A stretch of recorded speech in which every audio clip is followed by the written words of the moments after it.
inside a small art studio, tucked behind old buildings. Dust drifts lazily through the light coming from a single tall window. The soft hum of the outside world, birds, footsteps, and the faint rush of distant trains filters through the open glass. Eren sits by a wooden desk, sketching lines across a half-finished canvas. His hand moves slowly, uncertainly, pausing often, as if searching for something not on the page, but within the silence itself. Across the room, Aya tends to a potted plant, brushing soil from her fingertips. She's been coming to the studio for weeks now, helping, cleaning, and sometimes just existing there. Neither of them speaks much, but the quiet has become a kind of language. The morning stretches thin and golden. The ticking of a small clock marks the rhythm of their breathing. The world outside moves quickly, but inside the studio, time forgets to hurry. Hours pass. The light changes. Sharp white softens into honey tones that spill across the floorboards. Eren's sketches begin to multiply. Figures, faces, unfinished ideas. Some resemble Aya's silhouette, though he never admits it, even to himself. Aya sits near the window, reading, her eyes occasionally lifting toward the sound of pencil on paper. The world outside seems painted, clouds gliding, leaves bending, everything calm but alive. The clock ticks on. Eren's brush moves, water ripples in the glass jar beside him. Each stroke feels like a small confession whispered to the air. As the sun leans west, Aya closes her book and stands by the window. The wind stirs the curtains, a slow, graceful movement that catches Eren's attention. For a second, he simply watches. The light catches her hair and the dust glimmers like stars caught in the late day. The scene breathes quietly, no sound but the world turning. Evening gathers like a slow tide. Distant thunder hums through the streets. Drops of rain begin to slide down the window, catching reflections of paint tars and brushes. Aya lights a small lamp on the corner shelf. Its warm glow blends with the gray of the outside world, wrapping the studio in a cocoon of soft light. Eren sits back, watching as the rain deepens, each drop marking the roof like a soft heartbeat. For a moment, the whole studio seems to pulse, light and shadow breathing together.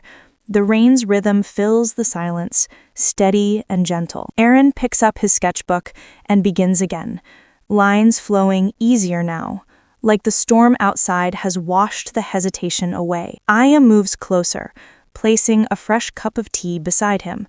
She doesn't linger, just enough for the faint warmth of her presence to linger longer than the steam. The rain finally slowed. The window glass reflects the lamplight, and beyond it, the faint shimmer of wet streets. The studio is quieter now, the air thick with paint, rain, and the unspoken comfort of being near someone without needing words. Eren looks at his finished work, a portrait that isn't quite real and yet completely true. It's not of Aya exactly, but something about her. The calm, the stillness, the echo of soft afternoons shared. Aya glances at the painting as she tidies the space, her eyes pausing just long enough to understand. The clock ticks once more, the light fades, the scene closes on the sound of rain dripping from the roof and the gentle rustle of pages turning in a quiet studio that feels a little more like home. Days turned into weeks. The chair near the window sat empty, the plant untended, its leaves curling toward the light that no longer reached it. Aya had left, quietly, like a breath fading into the wind. A letter on the table bore her small handwriting, but Eren never opened it. Some things, he thought, were better left as echoes. The studio changed slowly. Dust gathered again on the window frame, canvases leaned against the walls, untouched.